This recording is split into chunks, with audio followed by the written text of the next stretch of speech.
Ito na ang mga malalaking balitang Central Luzon ngayong araw.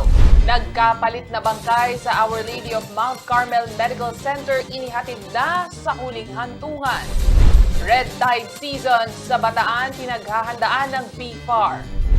Essential workers na JO sa munisipyo mananatili. Mga tau-tauhan lang sisibakin ni Acting Mayor Wong. At legacy ni dating LGC Chairman Levy P. Laos, patuloy na makikita sa pakikipag-ugnayan ng Laos Group sa public sector. Maya Pabengi, Pampanga, magandang gabi Central Luzon. Ako si Nicolette Henson Hizon. Narito na ang mga nanguna at tinutukang balita ng CLTV News.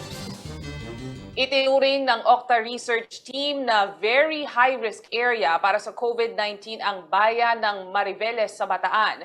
Kaya naman ang local IATF muling nanawagan sa taong bayan upang sumunod sa mga itinakdang health at safety protocols. Si Rainiel Pawid ang may ulat. Markado bilang very high-risk area para sa COVID-19 ang bayan ng Mariveles, Bataan. Ito'y base sa ginawang pag-aaral ng Octa Research kung saan lumitaw na kada araw ay tumataas ang COVID cases sa lugar, gayong hindi naman handa ang healthcare system dito. Base sa July 12 report ng Octa Research Team, 218 ang naitalang bagong kaso ng COVID sa Mariveles noong July 11. Ang mga bagong kaso ang dahilan upang umakyat sa 50 ang daily average ng bayan mula July 5 hanggang July 11. 161% itong mas mataas kumpara ng nakaraang linggo. Mula sa 1.38% reproductive rate noong nakaraang linggo, umakyat ito ng 2.53% ngayon. Ayon pa sa grupo, wala ring intensive care units o ICU sa lugar upang tutukan ang mga malalang sitwasyon ng ilang COVID patients. Agad naman naglabas ng utos ang local IATF na limitahan ang paglabas lalo na't hindi essential activity ang gagawin. Hindi naman kailangan lumabas, pakihalubilo, Tama po. Nagkakaroon ng mga body contact, doon po sa kanilang mga kausap. Doon po sana po, matuto po tayo na, masakit man pong isipin, pero hindi na po katulad ng dati, na pwede po yung beso-beso. Opo. So talagang less na po yung interaction natin. Contact. So sana po, makinig po tayo, kasi po ito po talaga pinagsisimulan. Aminado rin ang munisipalidad na kritikal na ang kondisyon ng kanilang mga pagamutan. Lalo tigit, may critical na ang sitwasyon sa ating mga ospital. Meron tayong MMWGH, meron tayong MDH, kaya lang, hindi po ba, napupuno rin naman, pati BGH. So, sana po tayo dadalhin ang ating mga, dadalhin ang ating mga kababayan na po positibo, yung mga severe cases, o kaya moderate and severe, outside, Bataan na po. Base sa July 12 COVID tally, umabot na sa 2,845 ang kumpirmadong kaso sa bayan. 433 ang active cases, 67 ang namatay at 2,345 ang recovered. Samantala, patuloy na iiral ang Modified Enhanced Community Quarantine o MECQ sa buong Bataan hanggang July 15. Rainiel Pawid, CLTV News. Matapos mailibing ang maling bangkay, muling nakapagluksa mga naulila ng isang lolo na nasawi dahil sa COVID-19. Pinayagan na kasi ng City Health Office ng San Fernando, Pampanga muling paglalabas ng naipalit na labi mula sa nicho. Samantala, hindi pa rin naglalabas ng pahayag sa CLTV News ang pamunuan ng Our Lady of Mount Carmel Medical Center kaugnay ng nangyaring pagkakapalit ng bangkay. Kaugnay ng balitang yan, kasama natin ngayon si Paulo G. Santos. Paulo, kumusta ang dalawang pamilya ng mga yumao sa ginawang paglilibing kanina?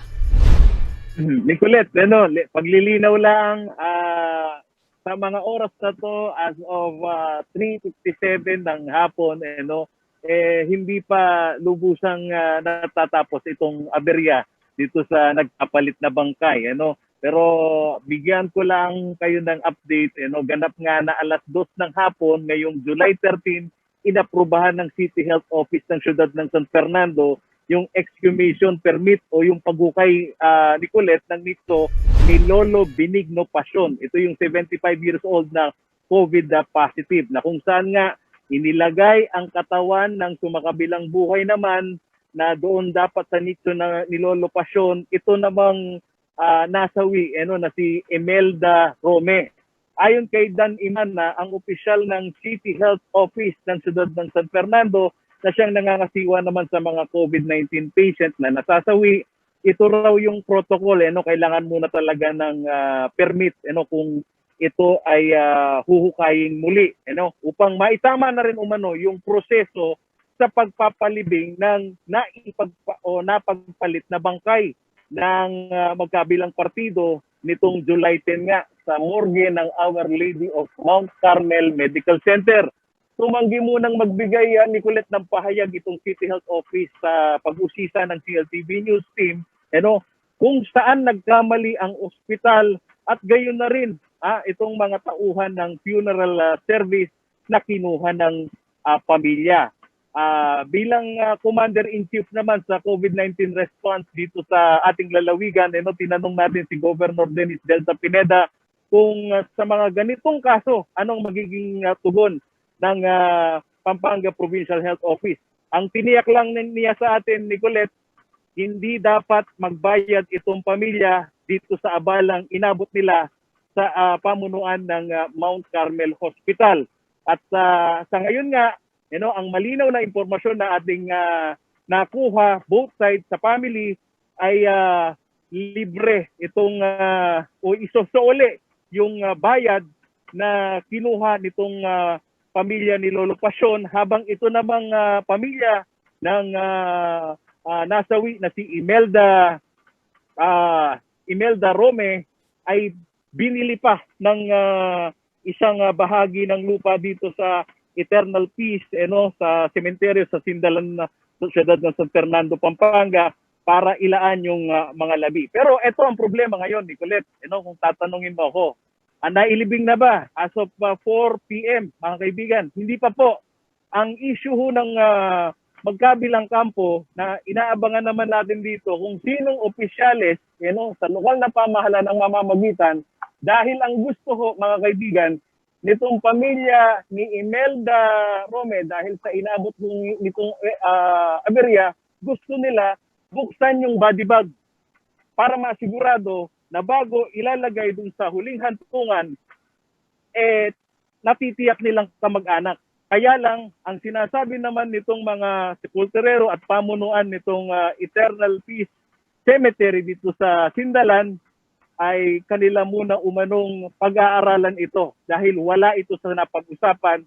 Ang balak lang, Nicolette, kukunin yung bangkay mula dun sa nicho ni Lolo Benigno at saka naman ilalagay yung mismong kabaong dito na sa nabiling lupa ng Our Lady of Mount Carmel Center, Nicolette. So, sa mga oras na ito, nakikita talaga natin yung abalang inabot sa magkabilang pamilya. Pero binabanggit ng pamilya, gusto man daw nilang magkaroon pa ng seremonya na kung saan para basbasan, magmisa, maglaan ng panalangin dito sa kanilang naulila, ay dito naman sa pamilya Ginto ay pag-iisipan muna raw nila, Nicolette. Paolo, ano naman ang magiging pananagutan umano ng ospital sa pangyayaring ito? Nicolette, so far, tumatawag na rin tayo sa tanggapan ng Department of Health Region 3 para malaman natin kung sila ba'y nakasunod sa protocol, dahil alam naman natin kada hospital facility kailangan natitiyak nila kung paano tumatakbo yung tamang sistema na pagbubukod yung COVID positive patient na nasawi, at gayon na rin itong mga pasyente na hindi naman COVID patient. Ito kasi yung nagiging problema dito. Ang katanungan ng marami sa ating mga manonood, ano ba ang aktual na senaryo sa mga morgue ng ospital na kung saan yung mga COVID positive ay silyado yan, nasa body bag, bawal makita. Kanya lang sa pagkakataong ito, ang gusto rin nating maging malinaw ay paano nga naman nangyari yung naipagpalit, dahil parehas itong dalawang panig ay nakasilid sa body bag. Yun ang gusto nating mapuntirya ngayon, kung saan nagkamali at paano ba talaga yung protocol sa morgue ng lahat ng hospital facility dito sa ating lalawigan. Maraming salamat, Paolo G. Santos, nagbabalita. Sa pagbabalik ng CLTV News, Red Tide Season sa Bataan, pinaghahandaan ng BFAR. At essential workers na JO sa munisipyo mananatili. Mga tau-tauhan lang, sisibukin ni Acting Mayor Wong. Magbabalik ang CLTV News.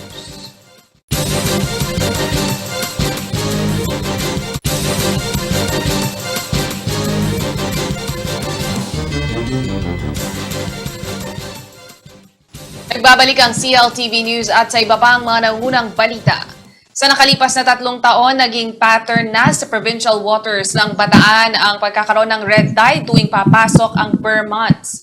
Kaya naman ngayon pa lang ipinamahagi na ng Bureau of Fisheries and Aquatic Resources o BFAR ang higit kalahating milyong pisong processing equipment para sa mga bottled fish product na siyang magiging alternatibong hanap buhay ng mga umaasa sa shellfish industry ng probinsya. Kasama natin ngayon si Rainiel Pawid para sa karagdagan pang detalye. Rainiel. Yes, Nicolette, pinaghahandaan ng araw ng Bureau of Fisheries and Aquatic Resources o BFAR Central Luzon ang napipinto o posibilidad ng pagkakaroon ng red tide sa susunod na 2 buwan. Ito nga ay lumabas sa kanilang pattern analytics, no, Nicolette, na sa nakalipas na 3 taon ay ang provincial waters ng Bataan ay tinatamaan ng red tide tuwing papasok ang panahon ng September at October. At dahil dyan, Nicolette, kasabay nga na taon din na ibinaba na rin ang pondo under Bayanihan 2 kung kaya't nagkaroon naman ng 10 million peso fund ang BFAR Central Luzon para nga ipamahagi doon sa mga naapektuhan ng pandemya. Ngayon, sinulit na ng BFAR ang pagkakataon na ito para isabay na rin yung mga kababayan natin na maapektuhan o posibleng maapektuhan nga nitong red tide season sa Bataan. Kung kaya't inulansad na nila ang samot-saring training kaugnay nga dito sa food processing or fish processing industry. Nicolette, dito gagawa ng mga gourmet na isda or mga debote na isda itong ating mga kababayan na pwede nilang ibenta locally at ngayon naman inaaral na rin ng BFAR kung paano magkakaroon ng permit at matatransport ito outside of Bataan at maging dito nga sa buong mga LGU, no, sa lahat ng LGU ng Central Luzon. So Nicolette, nililinaw din ng BFAR na hindi lamang sila sa Bataan nakatutok kung hindi sa iba't ibang coastal provinces ng Central Luzon. Kaya tinitignan din nila dyan yung posibilidad ng red tide sa Bulacan at maging sa Zambales. Nicolette. Maraming salamat, Rainiel Pawid, nag-uulat. Kahit na co-terminus ang mga job order employee ni suspended San Simon, Pampanga Mayor JP Punsalan, may chance sa umanong ma-renew mga ito depende sa rekomendasyon ng mga department heads ng municipal government. Ito ang unang binigyang diin ni Acting Mayor Leonora Wong na hakbang umano niya na mailagay sa katwiran ang serbisyo publiko na bigyan ng halaga ang essential workers habang sisibakin naman daw ang mga tau-tauhan lang. Narito ang report. Ang kulay pula na simbolo ni San Simon Acting Mayor Leonora Wong ang namamayagpag ngayon nakasuotan ng mga municipal staff sa unang linggo ng pwesto.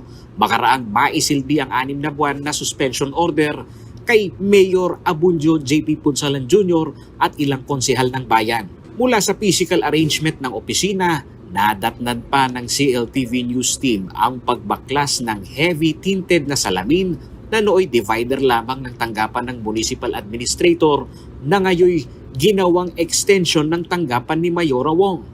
Dito katwiran ng opisyal, hindi siya sanay na pagtaguan ang mga lumalapit na Simonians sa tanggapan ng Office of the Mayor. Nasanay kasi ako, wala yan dati.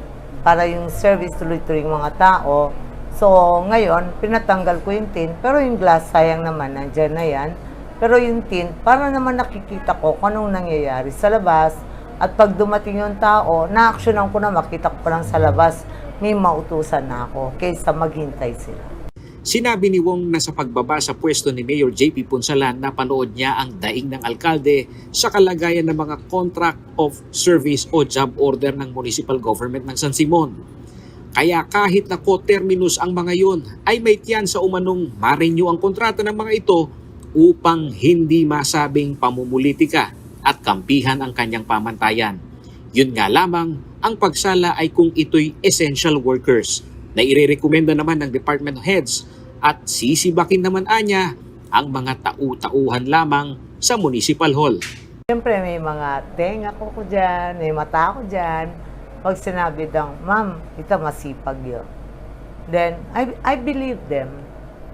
So, di din ang chem points. Kasi nga, in decision, I make sure aliyang ang kako. Anya nga atin department heads eh. You have to listen to them. Pakiramdam mo mula. Mas balo ding obra. In fairness, tanggapan mo, mas magaling lang ang department head kaya kami. Politician kami, magaling kami kaya politics.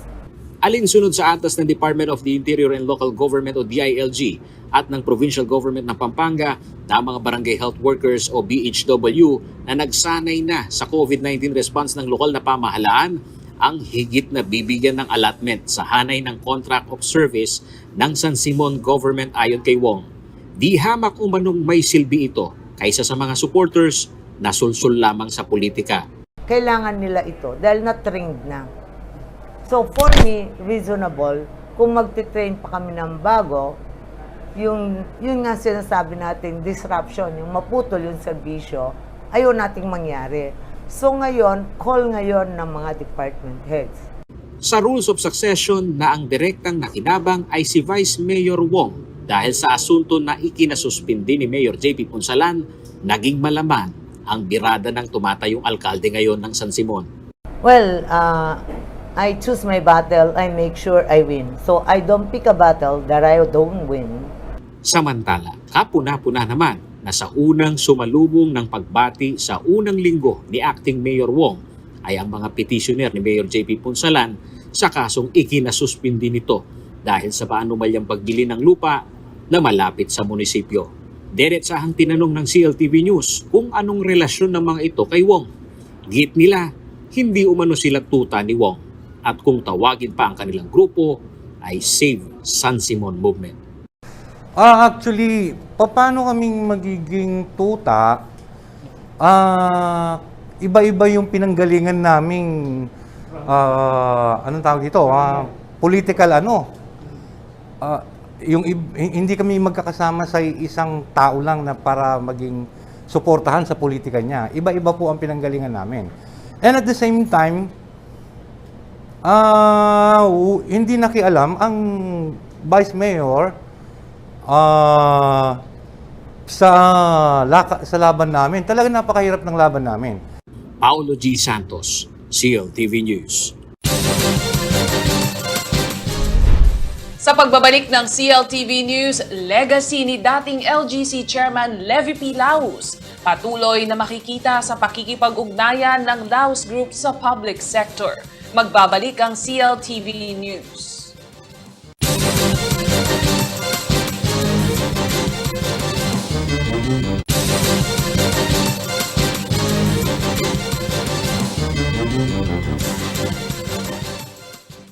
Nagbabalik ang CLTV News. Patuloy na nananatiling buhay ang legasiya ni dating Laus Group of Companies Chairman at Countryside Development Champion Levy P. Laus sa kabila ng kanyang pamamaalam.